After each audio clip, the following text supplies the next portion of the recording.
Assalamualaikum warahmatullahi wabarakatuh. Selamat pagi anak-anak. Bagaimana kabar kalian hari ini? Semoga kalian tetap selalu sehat dan tetap bahagia dalam mengikuti pembelajaran daring ini. Nah, kembali lagi bersama Ibu Yuli untuk kita belajar bahasa Indonesia, khususnya di kelas 7 ya.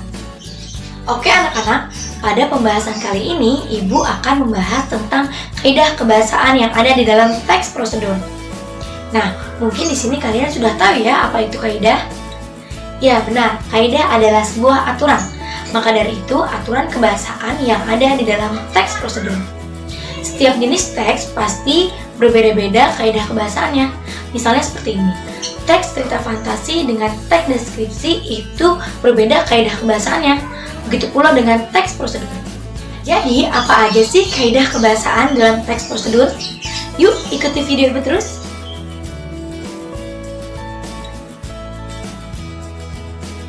Oke anak-anak, kaidah kebahasaan teks prosedur itu terbagi atas 6. Yang pertama, menggunakan pola kalimat perintah atau imperatif. Kalimat perintah ini merupakan kalimat yang mengandung makna meminta atau memerintah seseorang untuk melakukan sesuatu. Nah, kalimat perintah ini biasanya menggunakan partikel lah dan kan. Contohnya, tambahkan air secukupnya ke dalam panci itu. Contoh yang kedua, basahilah tangan hingga pergelangan dengan air yang mengalir. Kaidah kebahasaan yang kedua yaitu penggunaan bentuk pasif. Dalam teks prosedur, bentuk pasif ini biasanya digunakan untuk memberikan saran atau peringatan. Kenapa? Agar tidak terjadi kesalahan fatal atau membahayakan bagi si pembaca dalam mengikuti langkah-langkah teks prosedur itu. Bentuk pasif biasanya menggunakan awalan di dan ter. Contohnya, tombol keyboard sebaiknya ditekan dengan lembut. Kaidah kebahasaan yang ketiga yaitu penggunaan kriteria atau batasan. Nah, teks prosedur ini dibuat agar orang bisa melakukan seperti apa yang sudah dituliskan. Oleh karena itu, kalimat pada teks prosedur harus rinci dan jelas batasannya. Contohnya, jika ditulisnya tanpa batasan, langkahkan kaki kanan. Jika ditulisnya hanya seperti itu, pembaca tidak bisa mengikuti dengan jelas berapa kali kaki yang harus melangkah. Maka dari itu harus dibatasi dengan jelas, seperti langkahkan kaki kanan 2 kali. Seperti itu jelas batasannya. Kaidah kebahasaan yang keempat yaitu ada penggunaan kata keterangan cara, alat, dan tujuan. Kata keterangan ini disebut juga dengan adverbia. Pada keterangan cara digunakan untuk menambahkan keterangan cara pada sebuah kegiatan. Yang termasuk kata ini adalah dengan dan secara.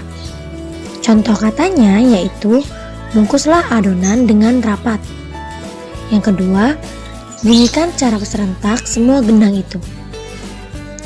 Pada keterangan tujuan, keterangan ini biasanya digunakan untuk menambahkan informasi tujuan pada kalimatnya. Contoh katanya, untuk, supaya, dan agar. Contoh kalimatnya, alat lilin yang digunakan untuk menutupi pola dan motif batik. Yang kedua, tiuplah lilin malam tersebut agar tidak terlalu panas. Pada keterangan alat, menjelaskan alat apa yang digunakan dalam teks prosedur itu.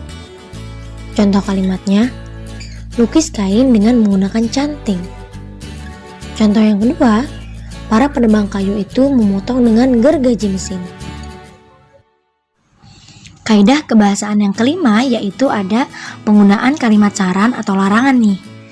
Nah, karena teks prosedur itu memandu pembaca agar selamat, aman, dan dapat mencapai hasil yang maksimal, oleh karena itu teks prosedur diharuskan menggunakan saran atau larangan.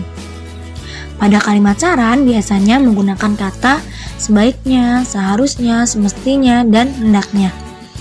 Contoh kalimatnya di sini ibu menggunakan kata sebaiknya. Sebaiknya tambahkan gula agar bolu kukus itu lebih manis.